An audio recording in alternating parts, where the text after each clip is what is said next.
Hello everyone, आज हम 11th class के सेकंड चैप्टर का बी पार्ट करेंगे जो है स्वयं का विकास एवं विशेषताएं। पिछली वीडियो में हमने इसका ए पार्ट समझा था जो था मुझे मैं कौन बनाता है। तो चलिए इस चैप्टर की शुरुआत करते हैं। इस चैप्टर में हम विभिन्न अवस्थाओं में स्वयं का विकास एवं विशेषताओं के बारे में समझेंगे। तो वो अवस्थाएं कौन कौन सी हैं? पहली है शैशवावस्था जो जन्म से 2 वर्ष तक होती है। दूसरी है प्रारंभिक बाल्यावस्था 3 से 5 वर्ष। तीसरी है मध्य बाल्यावस्था 6 से 11 वर्ष और किशोरावस्था 12 से 19 वर्ष। शैशवावस्था के दौरान स्वयं की विशेषताएं। यदि शिशु अपना हाथ अपने चेहरे के सामने लाता है तो उसे यह नहीं पता होता कि यह उसी का ही हाथ है। जन्म के समय शिशु को अपने विशिष्ट कौशल के बारे में कोई जानकारी नहीं होती। शिशु यह महसूस नहीं कर पाता कि वह इस बाहरी संसार से किस रूप में भिन्न है, क्योंकि उसे अपने बारे में कोई जानकारी, कोई समझ या कोई पहचान उसे अपने आप के बारे में नहीं होती है। शिशु में स्वयं की भावना है वो 18 महीने में लगभग 1.5 वर्ष तक आनी शुरू हो जाती है, जिसमें वो अपने आप को, अपने चेहरे को समझने लगता है, पहचानने लगता है। शिशु अपने चेहरे को पहचानता है या नहीं, उसे अपने आप के बारे में समझ है या नहीं, इसे समझने के लिए एक एक्सपेरिमेंट हम अपने घर में कर सकते हैं। यदि हम एक शिशु को, एक छोटे बच्चे को जो 2 साल से कम उम्र का है, उसके चेहरे पर या नाक पर या गाल पर हम कोई कलर या लिपस्टिक लगाते हैं और उसे शीशे के सामने लेके जाते हैं, तो अगर वो अपने आप को पहचानता है, अपने चेहरे को पहचानता है, तो वो अपने गाल पे जहाँ पे रंग लगा है उसे हटाने की कोशिश करेगा। पर यदि वो अपने आप को नहीं पहचानता तो शीशे के सामने लाने पर वह शीशे में अपने प्रतिबिंब को कोई दूसरा बच्चा समझकर उसके साथ खेलने लगता है। उसे लगता है कि यह कोई और बच्चा है जो शीशे के अंदर उसे दिखाई दे रहा है। जैसे जैसे शिशु का विकास होता है उसमें अपने आप के बारे में समझ विकसित होती है और 2.5 वर्ष तक के बालक के स्वयं में कुछ मुख्य बदलाव होते हैं। जैसे 2.5 वर्ष तक का बालक जो है अपने व्यक्तिगत सर्वनामों का उपयोग करने लग जाता है, जैसे कि मैं, मेरा, मुझे, इन सब सर्वनामों का प्रयोग करना शुरू कर देता है। वह किसी व्यक्ति या वस्तु पर अपना अधिकार जताना शुरू कर देता है कि यह मेरा है। वो अपने आप को उन वस्तुओं से जोड़कर अपने आप को समझने लग जाता है कि इस पर मेरा अधिकार है, जैसे ये मेरी माँ है, ये मेरा घर है, ये मेरा खिलौना है। और इसके अलावा वो अपने कार्य और अपने अनुभव के बारे में भी अपने आपको व्यक्त कर पाता है कि मैं ये कर सकता हूँ, जैसे मैं खुद खाना खा सकता हूँ, मैं अपने कपड़े खुद पहन सकता हूँ। इस तरह से अपने कार्य या अपने अनुभव को वो दूसरों को समझा सकता है। इसके अलावा अपनी तस्वीर, वो अपने आप को पहचानने लगता है। इस तरह की समझ है जो 2.5 वर्ष तक के बालक में विकसित हो जाती है खुद के बारे में। अब जो हमारी नेक्स्ट अवस्था है वो है प्रारंभिक बाल्यावस्था, जो कि 3 से 5 वर्ष होती है। इस अवस्था में बच्चे अच्छी तरह से फ्लुएंटली बोलना शुरू कर देते हैं। वो अपने वाक्यों को सही शब्दों में सब दूसरों को समझा देते हैं, तो उनकी बातों से ही हम उनके स्वयं का पता लगाते हैं। तो प्रारंभिक बाल्यावस्था के स्वयं की कुछ मुख्य विशेषताएं हैं कि इसमें बच्चा अपने आंतरिक गुणों को नहीं समझ पाता। वो सिर्फ बाहरी अपना जो विवरण है वो अपने बाहरी गुणों के आधार पर दे सकता है, जो उसको दिखाई दे रही है, जो उसे बाहर से देखने में पता चल रहा है कि ये लंबा है, बड़ा है, छोटा है, सुंदर है या गंदा है। उसी के आधार पर वो अपना विवरण दे पाता है। वो अपने जो आंतरिक गुण है उनकी पहचान इस अवस्था में नहीं होती है। वो अपने आंतरिक गुण, जैसे मैं ईमानदार हूँ या सच्चा हूँ, इन सब बातों का उसे ज्ञान इस अवस्था में नहीं होता है। इस अवस्था में बच्चों में कंपेयर करने की समझ नहीं होती है कि वो अपने आप को दूसरों से कंपेयर नहीं करते, बस वो अपनी क्वालिटी के बारे में समझते हैं कि मुझे ये काम करना आता है, जैसे मुझे डांस करना आता है, मुझे गाना गाना आता है। बच्चा ऐसा नहीं कहता कि मुझे उससे अच्छा डांस करना आता है, क्योंकि तुलना करने की समझ इस अवस्था में बच्चों में नहीं होती है। इसके अलावा जो नेक्स्ट इसकी विशेषता है कि वे जो कार्य कर सकते हैं वो अपने बारे में अपना विवरण उसी के आधार पर करते हैं। जैसे मैं साइकिल चला सकता हूँ, मैं गिनती सुना सकता हूँ, डांस कर सकता हूँ, इसके आधार पर वो अपने आप का विवरण देते हैं। नेक्स्ट विशेषता है कि उनका जो विवरण है वो निश्चित होता है, यानी बच्चा अपना विवरण वहीं तक दे पाता है कि मैं जो चीज़ें या जो वस्तुएं हैं उसे दिखाई देती हैं, जो उसके पास हैं या जो काम वो कर सकता है, उसी के आधार पर वो अपने आप को अपना विवरण देता है। बच्चा ऐसा नहीं कहेगा कि अगर मुझे मौका मिले तो मैं स्विमिंग भी कर सकता हूँ, अगर मेरे पास बैट बॉल हो तो वो भी खेल सकता हूँ। मतलब जो उसके पास जो चीज़ें हैं बस वो अपना विवरण उसी के आधार पर देता है। नेक्स्ट अवस्था है मध्य बाल्यावस्था। इस अवस्था में बच्चे अपनी आंतरिक विशेषताओं के बारे में अपना विवरण दे पाते हैं, उन्हें अपनी आंतरिक विशेषताओं की समझ हो जाती है। प्रारंभिक बाल्यावस्था में बच्चे सिर्फ अपने बाहरी विशेषताओं को ही समझते हैं, उन्हें अपनी आंतरिक विशेषताओं का ज्ञान नहीं होता है। पर मध्य बाल्यावस्था में बच्चे अपनी आंतरिक विशेषताओं के बारे में भी बता सकते हैं।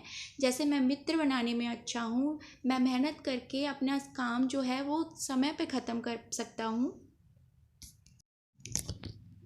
नेक्स्ट विशेषता है कि बच्चे के विवरण में सामाजिक विवरण और पहचान शामिल होता है, कि बच्चा अपना अस्तित्व किसी समाज या किसी समुदाय से जोड़ के अपने आप को पहचान पाता है। जैसे कि मैं इस स्कूल से हूँ, या मैं संगीत, डांस या स्पोर्ट के समूह से हूँ, स्पोर्ट्स के ग्रुप से हूँ। नेक्स्ट विशेषता है कि बच्चे अब सामाजिक तुलना करने लगते हैं, वह यह सोचने लगते हैं कि वो अन्य किस गुणों के आधार पर दूसरे लोगों से अलग है। जैसे कि मैं किरण से तेज़ जोड़ सकता हूँ, या मैं उससे ज़्यादा अच्छा डांस कर सकता हूँ। तो इस अवस्था में बच्चे अपने आप की तुलना दूसरों से करना शुरू कर देते हैं। नेक्स्ट है वो अपने स्वयं और आदर्श स्वयं में अंतर करना शुरू कर देते हैं। उन्हें इस के वास्तविक स्वयं और आदर्श स्वयं के बीच में अंतर पता होना शुरू हो जाता है। नेक्स्ट विशेषता है कि प्रारंभिक बाल्यावस्था की तुलना में इस अवस्था में बच्चे जो है वो अपने विवरण अधिक, उनका जो विवरण होता है अधिक वास्तविक होता है। वस्तुओं और परिस्थितियों को अन्य लोगों के नज़रिए से देखने की क्षमता विकसित हो जाने के कारण ऐसा हो सकता है। नेक्स्ट अवस्था है किशोरावस्था। एक प्रसिद्ध मनोवैज्ञानिक एरिक एच एरिक्सन के अनुसार शैशवावस्था से वृद्धावस्था तक हमारे विकास के विभिन्न स्तर होते हैं। जब हम पहले स्तर को पार कर देते हैं, उसमें सफलता प्राप्त कर लेते हैं, उसके बाद हम दूसरे चरण में पहुंच पाते हैं। अगर हम पहले वाले स्तर पे सफलता प्राप्त नहीं करते तो दूसरे वाले स्तर पे पहुंचने में हमें कठिनाई होती है। एरिक्सन के अनुसार किशोरावस्था पहचान अथवा भूमिका भ्रम, आइडेंटिटी और रोल कन्फ्यूजन की अवस्था है। किशोरावस्था के समय में बच्चे अपने आप को, अपने स्वयं को संतोषजनक रूप में दर्शाने की कोशिश करते हैं। यह है किशोरों के लिए एक महत्वपूर्ण कार्य है कि वो अपनी पहचान समाज में बना सके। अगर वो अपने स्वयं को पहचानने में सफलता प्राप्त कर लेते हैं तो वो समाज में अपनी पहचान विकसित कर पाते हैं, और यदि वो इस कार्य में असफल होते हैं तो वह अपने आप को ना तो ठीक से समझ पाते हैं और ना ही अपनी पहचान जो है वो समाज में स्थापित कर पाते हैं।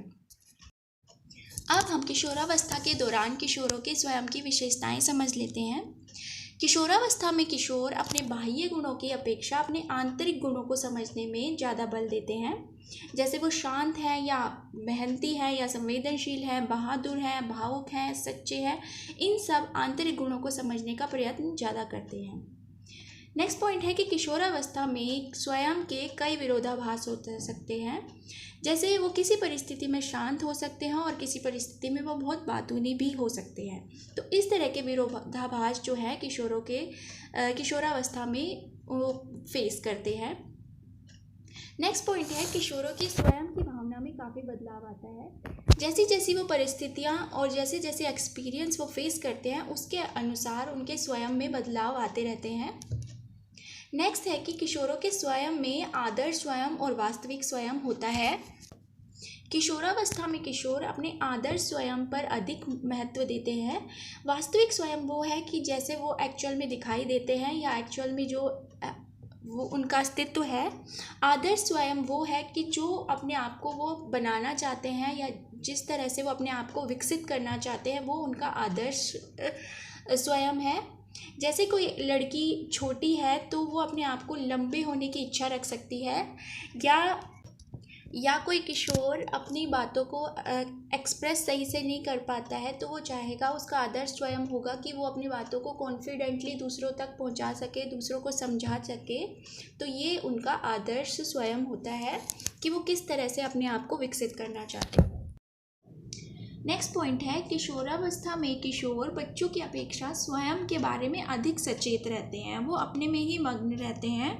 उन्हें हमेशा मंच पर रहने का आभास होता है। उन्हें हमेशा लगता रहता है कि हर वक्त उन्हें कोई नोटिस कर रहा है, इसीलिए वो अपने आप को दूसरों से अलग दिखाने के लिए अपने बाहरी रंग रूप के ऊपर अधिक ध्यान देते हैं। किशोरावस्था में किशोरों के लिए स्वयं को समझना एक महत्वपूर्ण कार्य है और वो इसके लिए उत्सुक और जिज्ञासु भी होते हैं। वह अपने आप की कमियों और अपनी क्षमताओं, अपनी विशेषताओं को जानने के लिए जिज्ञासु रहते हैं, परंतु उनके स्वयं को समझ पाना उनके लिए एक कठिन कार्य होता है।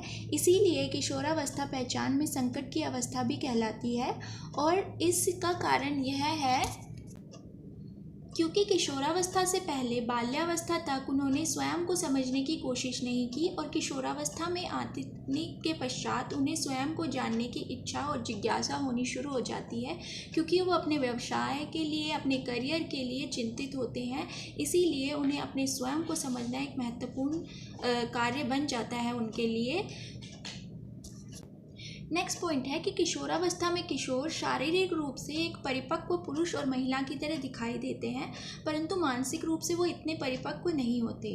परिवार द्वारा उनसे अपेक्षाएं की जाती है कि वो बड़ों की तरह व्यवहार करें, पर परिवार की, कार्य की, व्यवसाय की, इन सब की जिम्मेदारियों को उठाएं। इन सब उत्तरदायित्वों को निभाने के लिए परिवार के सदस्य या समाज चाहता है कि वो एक बड़ों की तरह व्यवहार करें, परंतु घर के बजट संबंधी कार्य या अन्य किसी महत्वपूर्ण मुद्दों पर किशोर अपनी राय रखते हैं तो उनसे कहा जाता है कि आप अभी छोटे हैं। तो इसीलिए किशोरावस्था में स्वयं को समझ पाना एक मुश्किल कार्य है, क्योंकि वो अपने आप को समझ नहीं पाते वो कि वो बड़े हैं या फिर छोटे हैं। नेक्स्ट पॉइंट है, परिवार व समाज की विरोधाभासी अपेक्षाएं। कभी वो उनसे छोटों की तरह व्यवहार करने की अपेक्षा करते हैं, कभी वो बड़ों की तरह व्यवहार करने की अपेक्षा करते हैं। तो इन विरोधाभासी अपेक्षाओं और अपनी स्वयं की बदलती हुई आवश्यकताओं की वो स्वतंत्रता चाहते हैं, अपने निर्णय खुद लेना चाहते हैं, इन सब आवश्यकताओं के कारण और परस्पर उनके विरोधी संवेग के कारण किशोरों में अपने पहचान में किशोरों के लिए स्वयं को समझना एक मुश्किल कार्य हो जाता है। इसी के साथ हम इस चैप्टर को ख़त्म करते हैं। Thank you.